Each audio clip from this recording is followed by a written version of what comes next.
உதயநிதி சாருக்கு ரொம்ப thanks love டுடேக்கு support பண்ணதுக்கு.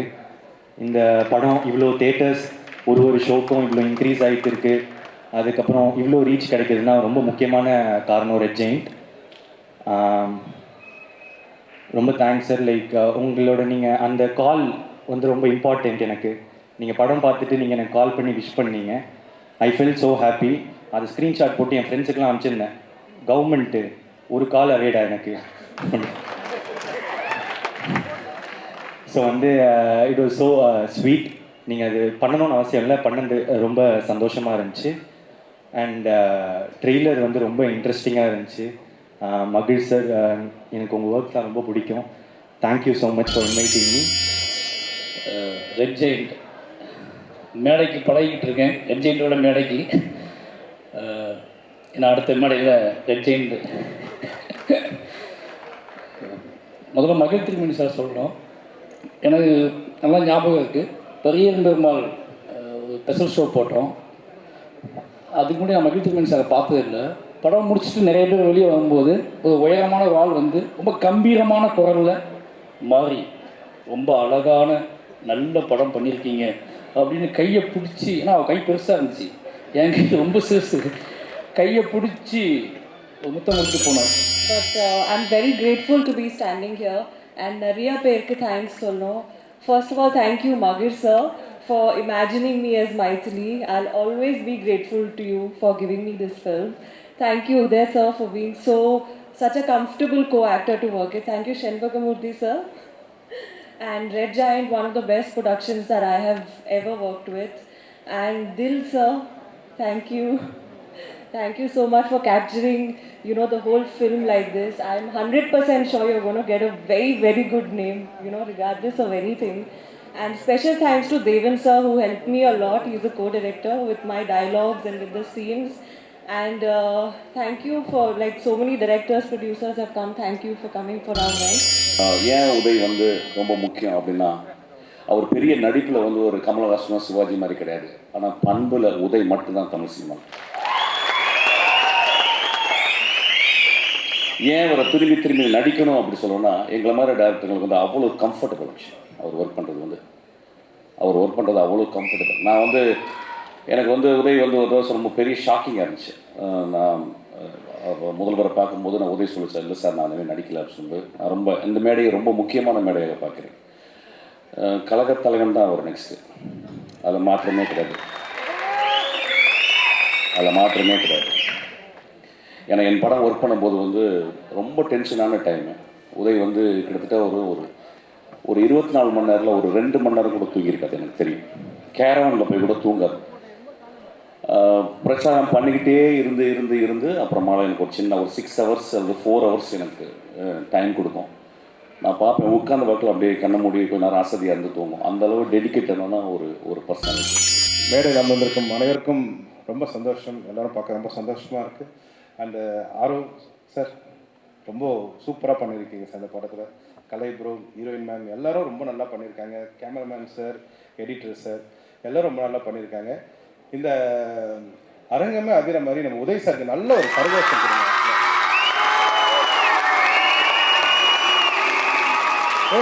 படத்தில் வந்து பார்த்தீங்கன்னா என்ன ஒரு ஆக்ஷன், என்ன ஒரு மெய் சிலுக்குது சார். உங்களை ஆக்டிங் பார்க்கும்போது மெய் சிலுக்குது. ஸோ இந்த படம் எனக்கு கிடச்சது உண்மையாகவே எனக்கு ஒரு மிகப்பெரிய கிஃப்ட்டு. த சேம் டைம் மகிழ் சார் பற்றி சொல்லி ஆகணும்.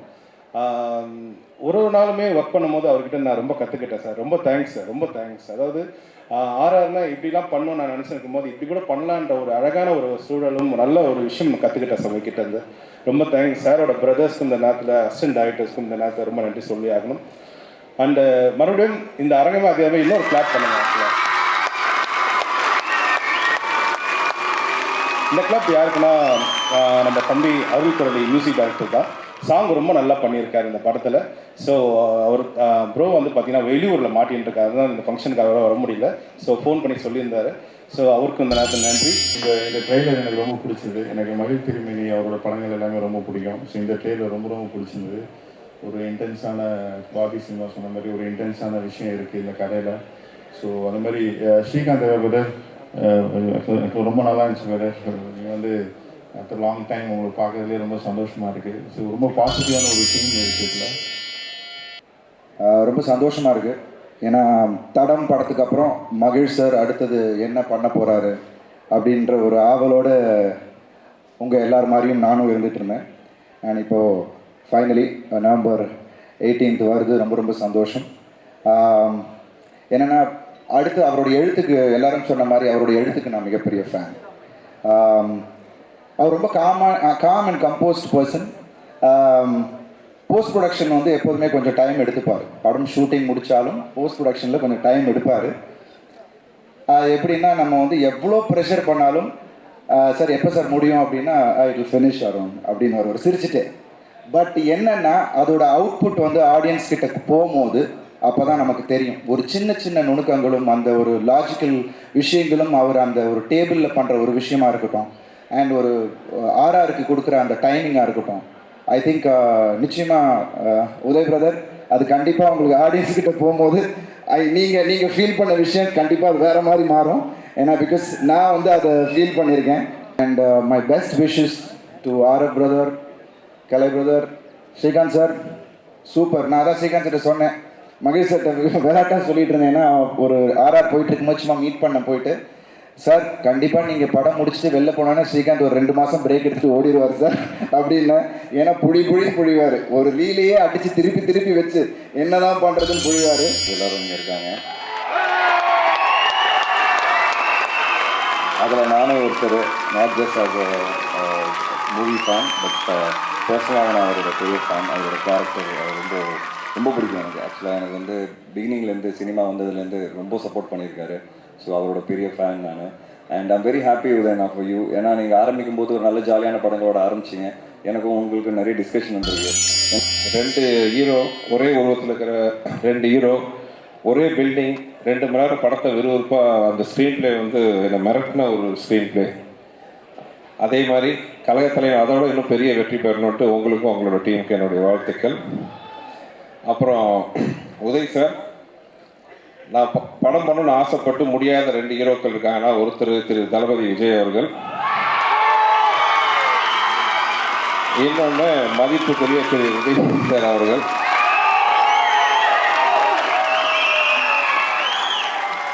ஆக்சுவலாக எனக்கு ஒரு ஆப்பர்ச்சுனிட்டி வந்துச்சு. அதுக்கான ஐடியாவே அவரே தான் கொடுத்தாரு. இது நம்ம டைரக்டர் ராஜேஷ் சாரோட கரு, உதய் சாரோட ஐடியாவில் வந்து ஒரு கதையை கொடுத்தாரு. நான் கொஞ்சம் அவருக்கு பிடிக்காத மாதிரி ஸ்கிரிப்டை டெவலப் பண்ணிட்டேன். அதனால் அவர் பண்ணலை அந்த படத்தை. ஆனாலும் அவர்கிட்ட நான் போய் கேட்டேன், எனக்கு இந்த ஸ்கிரிப்ட் டெவலப் ரொம்ப பிடிச்சிருக்கு, நான் கொஞ்சம் பெர்மிஷன் கொடுக்கணும் சார்ன்ட்டு. பட் அவர் வந்து உடனே ராஜேஷ் சார்கிட்ட கேட்டு அவரும் ராஜேஷ் சார் ஓகேனாரு. அப்படி நான் பண்ண படம் எனக்கு ஒரு பெரிய வெற்றியை கொடுத்துச்சு. தீயா வேலை சேனகுமார்னு அந்த படம். ஸோ அதுக்கு இந்த நேரத்தில் வந்து உதய் சாருக்கு என்னோட தேங்க்ஸ் சொல்லிக்கிறேன். ஏன்னா வந்து ஒரு ஹீரோ தனக்காக பண்ண ஸ்கிரிப்டை வந்து வேற ஒருத்தவங்களுக்கு பண்ணுறதுக்கு ஒத்துக்கிறதுக்கு ஒரு பெரிய மனசு வேணும். ஸோ அது அந்த மனசுக்கு ரொம்ப நன்றி சார். அதே மாதிரி தான் இன்னும் இருக்கார். ஆக்சுவலாக இப்போ சில விஷயத்துக்கெலாம் வந்து சின்ன விஷயமா கூட இருக்கும். இப்போ அவருக்கு ஒரு மெசேஜ் அனுப்புவோம், எனக்கு மனசுக்குள்ள ஒரு ஃபீலிங்காக இருக்கும், என்னடா இப்போ இவ்வளோ ஒரு பெரிய இடத்துல இருக்காரு, அவரை போய் இந்த மாதிரி சின்ன விஷயத்துக்குலாம் கேட்கலாமான்ட்டு. ஆனால் அடுத்த ஒரு 10 நிமிஷத்துக்குள்ளே ஏதர் பதில் வரும், இல்லை நம்ம கேட்ட விஷயத்துக்கு கரெக்டான நடவடிக்கை எடுக்கப்பட்டிருக்கும். ஸோ அதனால தான் அவர் இன்னும் அந்த உயர்ந்த இடத்துல இருக்கார். இன்னும் மேலே உயரங்களை தொடர்றதுக்கு என்னுடைய மனமார்ந்த வாழ்த்துக்கள் சார். என்ன மாதிரியான தமிழ் எழுதினாலும் அவருக்கு அதுக்கான ஒரு கேன்வஸ் ஒன்று கொடுப்பாரு. ஹே புயலே, இந்த பாடல் வந்து அப்படி ஒரு பாடல். இந்த பாடலுக்கான வாய்ப்புக்காக எனக்கு வந்து ரெட் ஜெயின் மூவிஸ்க்கும் மகிழ்க்கும் நான் முதல்ல நன்றி சொல்லிக்கிறேன். அருள் குரலி வந்து ரொம்ப அழகான ஒரு இசை வந்து இந்த பாட்டு கொடுத்துருக்காரு. ரொம்ப அழகான ஒரு மெலடி. ஸ்ரேயா கோஷல் பாடியிருக்காங்க. அவங்களோட அந்த லோ டோனில் அவங்க பாடியிருக்கிற அந்த விதமும், சத்யபிரகாஷ் இதை கொண்டு அதை டெலிவர் பண்ணியிருக்கிற விதமும் ரொம்ப ரொம்ப அழகாக வந்திருக்கு. இந்த பாட்டு வந்து நீங்கள் ஒரு எத்தனை முறை கேட்டாலும் அத்தனை முறை வெவ்வேறு பொருள் மாறிக்கிட்டே இருக்கும். இந்த பாட்டுக்குள்ளே நிறைய டெப்த் இருக்குது. கதையில் இருக்கிற டெப்த் இல்லாமல், அது இல்லாமல் அடிஷ்னல் டெப்த் நிறைய திங் வைக்க முடியுது. இந்த பாட்டை பற்றி எனக்கு ரொம்ப இன்ட்ரெஸ்டிங்கான ஒரு ஸ்னிப்பெட் என்னென்னா வந்து உதய் அவர்கள் வந்து இந்த படம் வந்து நடிச்சிட்டு இருக்கும்போது எலெக்ஷன் கேம்பெயினுக்கு நடுவில் அதுக்கு ஒரு 15 நாள் இதுக்கு ஒரு 15 நாள் ஒதுக்கி மாற்றி பண்ணிட்டு இருந்தார். ரொம்ப அவரோட அந்த ஸ்கெடியூலே வந்து பயங்கர பேக்டாக இருக்கும். அதுக்கு நடுவில் இந்த படம் நடிச்சுட்டு இது பண்ணிகிட்டு இருந்தார். அந்த சமயத்தில் வந்து நான் ஒரு நாள் வந்து அவரை மாலையில் பார்க்கும்போது இன்னொரு பாடலுக்காகன்ட்டு பார்த்தேன். அப்போ வந்து அவர்கிட்ட நான் சொன்னேன், இன்னைக்கு காலையில் தான் வந்து நான் வந்து உங்களோட பாடல் மகிழ்க்கான ஒரு பாடல் ஒன்று எழுதி கொடுத்தேன். அப்புறம் இன்றைக்கி மாலையில் வந்து அப்பாவுக்கான ஒரு கேம்பெயின் சாங் எழுதுறதுக்காக வந்திருக்கேன்னு சொல்லிட்டு ஒரே நாளில் ஆக்சுவலி அப்பா மகன் 2 பேருக்கும் 2 தலைமுறைக்கும் பாடல் எழுத ஒரு வாய்ப்பு கிடைச்சிது. உதயனா கூட நடிச்சது ரொம்ப சந்தோஷம். எங்கள் க்ரூ எல்லாருக்கும் எல்லாமே இப்போ தான் நானும் ட்ரெய்லர் பார்த்தா ரொம்ப நல்லா இருந்தது, சூப்பராக இருந்தது. Thanks to everyone. உதயனா பற்றி ஒன்று சொல்லணும். ஷூட்டிங் ஸ்பாட்லேருந்து உதயனா படம் அப்படின்னா ஒரு ஃபீலே இருக்குது. ஒரு புது ஹீரோ படம் மாதிரி அவ்வளோ அமைதியாக சைலண்ட்டாக வந்து எந்த ஒரு இதுவுமே இல்லாமல் அவ்வளோ அழகாக இருக்கும். அவர் அசிஸ்டன்ஸ் கிட்ட கூட ஒரு வார்த்தை கூட ஒரு சத்தமாக கூட பேச மாட்டார். அவ்வளோ ரொம்ப ஜெனுவனாக அவ்வளோ எல்லாரையும் அவ்வளோ ஈக்குவலாக ட்ரீட் பண்ணுவார் ஷூட்டிங் ஸ்பாட்டில். தேங்க்ஸ் டு தட்னா. Thank you so much. Love you. இன்னைக்கு இந்த டேயோட special Srikanth Deva sir and Arul Murali brother. Srikanth Deva sir சூப்பராக இருக்குது. ட்ரெய்லரில் நீங்கள் போட்டிருக்க பேக்ரவுண்ட் ஸ்கோர் அண்ட் அந்த சாங்குமே சூப்பராக வந்திருக்கு. Thank you so much. நான் மகிழ் சாரோட பெரிய ஃபேன். ஸோ சினிமா வர்றதுக்கு முன்னாடியிலேருந்தே அவர் படத்தை வந்து ஃபஸ்ட் டே எப்பயுமே பார்ப்பேன். ஸோ என்னைக்காச்சும் ஒரு நாள் அவர் படத்தில் நம்ம ஒரு சின்ன ரோல் பண்ணிட மாட்டோமா அப்படின்னு சொல்லிட்டு ஒரு ஃபேன் மூமெண்ட்டாக எனக்கு இருந்திருக்கு. ஸோ இந்த படம் வாய்ப்பு வந்தப்போ அட்லீஸ்ட் பக்கத்துலேருந்து சாரை பார்த்துட்டு இருக்கலான்ற ஒரு ரீசன் இருந்துச்சு. பட் வில்லன்னு சொன்னாங்க. ஸோ எந்த லெவலில் நம்மளை அக்செப்ட் பண்ணிப்பாங்க வில்லன் அப்படின்னு சொல்லிட்டு நிறைய இது இருந்துச்சு. பட் நான் அதை வந்து அந்த பொறுப்பை நான் எடுத்துக்கிறேன்னு சொல்லிட்டு அப்படி மகிழ் சார் சொன்னனால என்னை அப்படியே அவர்கிட்ட ஒப்படைச்சிட்டேன்.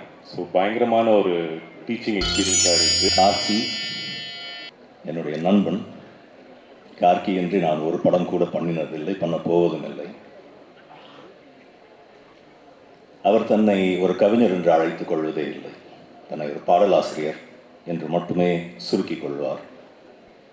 ஆனால் அவருடைய ஒவ்வொரு பாடலும் ஒரு கவிதையாகவே இருக்கிறது. அதை ஆக்சுவலாக நம்ம படிக்கலாம். ஒரு கவிதை என்ன வாசிப்பு அனுபவத்தை கொடுக்குமோ அதே மாதிரி அவருடைய திரைப்பட பாடல்கள் அதே வாசிப்பு அனுபவத்தை கொடுக்கக்கூடியவை. ஒரு பாட்டு ஆர்கானிக்காக இருக்கக்கூடிய ஒரு குணம் அவருடைய பாடல்களில் தான் நான் பார்த்துருக்கேன். நீங்கள் அவர் எழுதக்கூடிய எந்த ஒரு பாடலாக இருந்தாலும் அதில் ஒரு வரியை கூட மாற்ற முடியாது.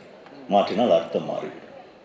ஆர்கானிக்காக இருக்கும். ஒரு வரியிலிருந்து அடுத்த வரி பிறக்கும். இந்த 10 ஆண்டுகளில் எத்தனை வேரிடு கேரக்டர்ஸ் எவ்வளவு லாவகமாக எவ்வளவு அமைதியாக நம்பகமாக அவர் கையாண்டு இருக்கிறார், இனாக்ட் செய்திருக்கிறார் என்பதை நீங்கள் உணர்ந்து பார்த்தால் தான் தெரியும். A very sensitive actor, a sensitive human being. Arun இந்த படத்துக்கு அப்புறம் அவர் என்கிட்ட சொல்லிகிட்டே இருப்பார். ஆக்சுவலி நான் 10 பேர் அடிக்கிற மாதிரியெல்லாம் காட்டினா யாருங்க நம்புவாங்க அப்படின்னா. இந்த படத்துக்கு அப்புறம் அவர் அறிமுகமாகின்ற முதல் காட்சியிலேயே அவர் 10 பேரை அடித்தாலும் அது நம்பக்கூடியதாக. நிகழ்ச்சி ஆரம்பிக்கிறதுக்கு முன்னாடி வரிசையாக ஒரு 25 சேர் போட்டாங்க. விடிய போகும்போது இருக்கு எனக்கு அப்படின்னு நினச்சேன். ஆனால் எல்லோரும் சுருக்கமாக பாசத்தோடு சுருக்கமாக உரையாட்டினீங்க. மகிழ் பேசும்போது நான் பயந்துட்டேன், மறந்துட்டார் என்ன பேசணுமோன்னு. அதில் ஒரு பெரிய கேப் விட்டார். அருண் விஜய் சொன்னார்ல, ஒரு படத்தை எடுத்து முடிச்சிடுவார், அப்புறம் போஸ்ட் ப்ரொடக்ஷனில் ரொம்ப டைம் எடுத்து பாருங்க. ரொம்ப டைம் இல்லை, ரொம்ப ரொம்ப ரொம்ப டைம். எவ்வளோ டைம்னா நாங்கள் இப்படி ஒரு படம் எடுத்ததே மறந்துட்டோம். ஷூட்டிங் முடிச்சேன். இந்த படம் முடிச்சுட்டு தான் நான் நெஞ்சுக்கு நீதி போனேன். நெஞ்சுக்கு நீதி போய் முடிச்சுட்டு அது ரிலீஸ் ஆகி அப்புறம் திருப்பி இந்த படத்துக்கு கூப்பிட்டாங்க. ஓ இப்படி ஒரு படம் நம்ம பண்ணிட்டு இருந்தோம்ல அப்படின்னு சொல்லி திருப்பி ஃபர்ஸ்ட்லேருந்து கதையெல்லாம் கேட்டுட்டு ஓ அப்படியா 70 நாள் தான் எடுத்தாரு. ஆனால் 3 வருஷம் ஆச்சு. 2019 ஆரம்பித்தேன் பூஜை போட்டு.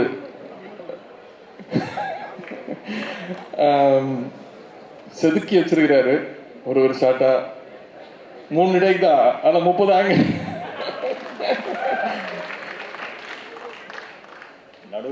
நடுவில் 2 கோவிட் லாக்டவுன் வந்தது.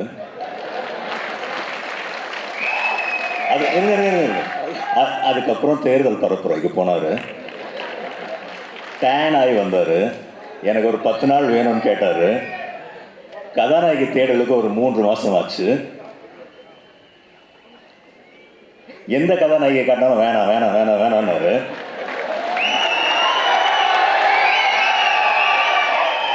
கடைசியில் நான் போயிட்டு அவர்கிட்ட கெஞ்சி செண்பகமூர்த்தி சார்கிட்ட கெஞ்சி நிதி ஆதரவாங்க இதை விட்டா வேறு ஆளே இல்லைங்க அப்படின்னு. அப்படிதான் அந்த படப்பிடிப்பை துவங்கினோம். அதுக்கப்புறம் போஸ்ட் ப்ரொடக்ஷன் ஸ்டேஜில் வந்து எனக்கு 2 தடவை கொரோனா வந்தது. அதை நான் செண்பகமூர்த்தி சார்கிட்ட சொல்லவும் இல்லை, அதுக்காக நான் ஒரு பிரேக் கேட்கவும் இல்லை. நன்றி அருண், தேங்க்யூ ஸோ மச். இல்லை ஆரம்பம்லாம் நல்லா தான் இருந்துச்சு.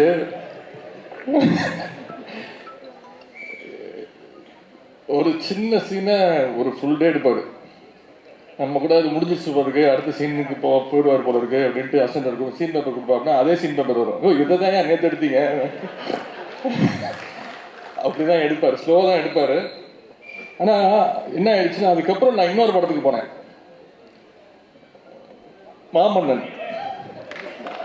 இவர் 70 நாள் வச்சு செஞ்சார், அவர் 120 நாள். இப்போ இன்னும் முடிக்கல. இப்போ கேட்டிங்களா அப்டேட் வேணும்னு? மாமன்னன் ஷூட்டிங் முடியல இன்னும், அதான் அப்டேட். நான் 30 நாள் முடிஞ்சிச்சுன்னு நினச்சிட்டு இருந்தேன். எப்போ பார்த்தாலும் ஒரு 2 நாள் வரீங்களா, அப்போ எடுத்துகிட்டு வந்துடுவோம். மாதம் 2 நாள் 3 நாள் அப்படி போய் எடுத்துக்கிட்டே இருக்கோம். அவ்வளோ பாசம் மாரி செல்வராஜ் சார் என் மேலே. அந்த படத்துக்கு போனதுக்கப்புறம் மகிழே எவ்வளோ தேவைப்பா அப்படின்னு தோணுச்சு எனக்கு. நடுவில் அருண் தான் பயங்கர காம்பேக்டாக 40 நாளில் முடிச்சு விட்டார் நெஞ்சுக்கு நீதி.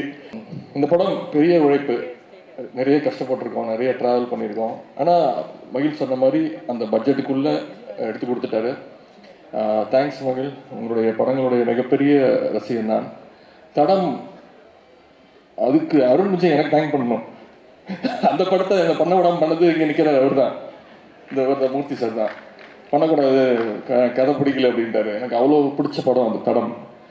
அது நான் பண்ண முடியாமல் மிஸ் ஆகி அருண் பண்ணி அது பெரிய வெற்றி அடைஞ்சது. எனக்கு ரொம்ப சந்தோஷமாக இருந்துச்சு. உடனே மகள் கூப்பிட்டு, இனிமேல் நான் அவர் சொல்கிறத கேட்க மாட்டேன், நீங்கள் ஸ்டார்ட் பண்ணுங்கள் படத்தை.